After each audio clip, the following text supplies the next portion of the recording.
ఏంది పరిస్థితి జూబ్లీస్ లో ఎవరు గెలవబోతున్నారు అన్న? జూబ్లీస్ లో వచ్చేసి నవీన్ యాదవ్ అన్న గెలుస్తాడు, 100% గెలుస్తాడు. ఎందుకోసం అంటే కూడా నేను చెప్తా. ఎందుకోసం అంటే ఈరోజు తెలంగాణలో ఎటు చూసినా కాంగ్రెస్ పార్టీ అనే పిలుపు వస్తుంది. ఎటు ఈ జూబ్లీస్ ఒకటి కాదు, రాష్ట్రంలో ఎక్కడ వచ్చినా కాంగ్రెస్ పార్టీ మళ్ళీ 10 ఏళ్ళు, మళ్ళీ ఈ 5 ఏళ్ళు కాదు ఇంకో 5 ఏళ్ళు కూడా రావాలనేసి చెప్తున్నారు ప్రజలు. కాబట్టి ఈ జూబ్లీస్లో కూడా డెవలప్మెంట్ జరగాలంటే నవీన్ యాదవ్ అన్న రావాలనేసి చెప్తున్నారు.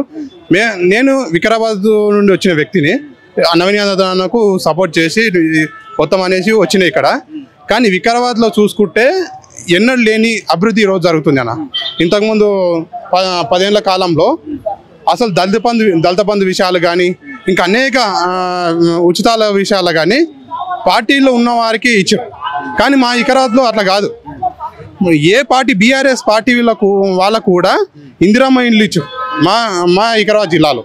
కాబట్టి ఈడ మేము కాంగ్రెస్ పార్టీలు వచ్చేసి ఒక పార్టీ వ్యక్తి అని చూడరు, వీరందరూ మా మనసులే అని చూస్తారు. కాబట్టి కాంగ్రెస్ పార్టీ అభిమానం మీద కన్నా నవీన్ యాదవ్ మీద ఎక్కువ నమ్మకం ఉన్నది. ఎందుకంటే ఇక్కడ బీసీ నినాదం చాలా వచ్చింది. అది కాక ఇక్కడ యాదవ్ బిడ్డ పోటీ చేస్తుంది కాబట్టి 100% కాంగ్రెస్కే పోటీ చేస్తారన్న. నవీన్ యాదవ్ గెలిచి హైడ్రా పేరుతో పేదల మధ్యతరగతి ఇల్లు మొత్తం కూల్చేస్తుంది పార్టీ అని చెప్పేసి బీఆర్ఎస్ పార్టీ ప్రచారం. అన్న హైడ్రా అంటే ఒక మాట చెప్పాలన్న, ఇప్పుడు చెరువును కూడా కబ్జా చేసిండ్రు అన్న, మోరీల మీద కూడా ఇండ్లు కట్టిండ్రు. మరి వచ్చే వాటర్ ఎక్కడ పోవాలి? అట్లా అక్రమంగా చేసిందే వీరు కదా, వీళ్ళే కదా 10 ఏళ్ళ పర్మిషన్లు ఇచ్చింది. ఎక్కువ బిల్డింగ్లు ఎప్పుడైనా అన్న, ఎక్కువ మ్యాక్సిమం చూస్తే రియల్ ఎస్టేట్ బాగా లేచింది బీఆర్ఎస్ ఆధీనంలో. అప్పుడు ఎక్కువ బిల్డింగ్లు ఎవరు కట్టిర్రు? వీళ్ళే కట్టిరు కదా. మరి కబ్జాలు ఎవరు చేశారన్న? వీరే చేశారు. కాబట్టి అవి కూల్ చేసి మంచి నీళ్ళు ఓడికి దారి చేస్తున్నారు. తప్పేముంది అన్న దాంట్లో? మునిగిపోకుండా ఇండ్లు మునిగిపోకుండా చేస్తున్నారు, దాంట్లో తప్పేమున్నది? రౌడీ కావాలా నాయకురాలు కావాలని చెప్పి క్వశ్చన్ చేస్తా ఉన్నారు బీఆర్ఎస్ పార్టీ. మాకు నాయకుడు కావాలి. నవీన్ యాదవ్ అనే రౌడీ అని ఎవరు చెప్పారు? పేదవారికి సేవలు చేస్తుండు వీడు. ఒక్క మాట ఇంటికి నాలెడ్జ్ ఉంది అన్న. ఇంత ఈ రోజులలో ఏమన్నా రౌడీ సీడర్ ఉన్నాడా?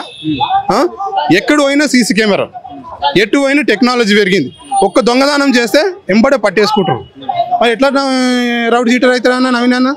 దీనికి చెరం ఉందా? ఇంతకు సిగ్గున్నదా ఇట్లాంటివి చెప్పడానికి? కాంగ్రెస్ పార్టీ అధికారంలోకి వచ్చిన నుంచి చాలా సంక్షేమ పథకాలు ఇస్తా అని చెప్పింది, గ్యారంటీ చెప్పింది, ఏది ఒకటి కూడా అమలు కాలేదు, ఒక ఫ్రీ బస్ మాత్రం పెట్టింది అని చెప్పి అన్న. ఈ రోజు నేను చెప్తాను, 10 ఏళ్ళు పరిపాలించారు వీళ్ళు. 10 ఏళ్ళు పరిపాలించిన దాంట్లో వీరు వచ్చేసి 10 ఏళ్ళలో ఏం హామీలు ఇచ్చారు అన్న? ఒకటి దళిత బంధు అని వచ్చేసి అందరి దళితుల్లో కొట్లాట పెట్టారు. ఇంకా వీళ్ళు చేసింది ఏమి లేదు. కాబట్టి 100% ఇప్పుడు ఓన్లీ జరిగింది 2 ఏళ్ళే, ఇంకా 3 ఏళ్ళు ఉన్నది.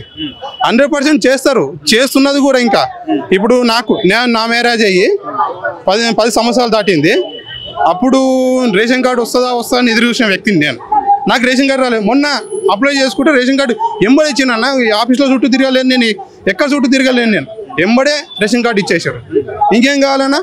అసలు సన్న బియ్యం చూసుకుంటేనా నిజంగా మేము పొలంలో పండిస్తాము, ఆ పొలంలో పండిస్తాము కాబట్టి మా దగ్గర కొనుక్కునే బియ్యం కన్నా ఆ బియ్యం చాలా బాగున్నాయి. నేను ఇంట్లో ఇప్పుడు నా 2-3 క్వింటాల బియ్యం ఉంటాయి నాకు, సంవత్సరానికి ఒకసారి కొనేసుకుంటా శని బియ్యము. అవి పక్కన పడేసి ఈరోజు నేను సన్న బియ్యం తింటున్నా.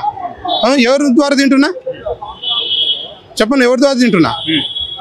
కాబట్టి ఈరోజు 100% ఇక్కడ కాంగ్రెస్ పార్టీ గెలుస్తుంది. మినిమం 70,000 దాటొచ్చు అన్న, 70,000 దాటొచ్చు.